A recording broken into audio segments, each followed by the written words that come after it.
সাধু বাবার দেওয়া এই জাদুর হাড়ি কাজ করে কিনা চেক করে দেখি। হে জাদুর হাড়ি, আমার টাকাটা 10 গুণ বানিয়ে দাও।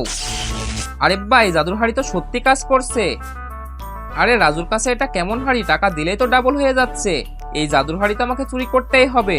আরে মিনা, চল রাজুকে বলদ বানাই। আচ্ছা বল্টু চল। আরে রাজু, কি করছিস একা একা? আরে বল্টু তোরা? আরে রাজু, বাইরে একটা ভূত এসে সব ছাত্রছাত্রীদের মেরে দিচ্ছে, তুই না গেলে তো সবাইকে মেরে দিবে। কি? দাঁড়া, আমি এখনই গিয়ে দেখছি। হা হা হা, এখন এই জাদুর হাড়ি আর টাকা সবগুলোই আমার। আরে না না বল্টু, তোকে এটা করতে দিব না।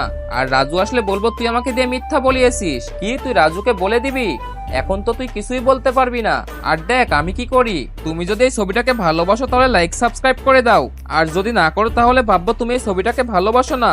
এই টাকাগুলো সব এই হাড়িতে দিয়ে দেই, তাহলে আরো বেশি টাকা পাবো। আরে এটা কি হচ্ছে, হাড়ি তো উল্টাপাল্টা কাজ করছে। আমাকে এখনই এখান থেকে পালাতে হবে। মিনার বল্টুকে তো আমি ছাড়বো না, আমাকে মিথ্যা বলার সাহস হলো কি করে?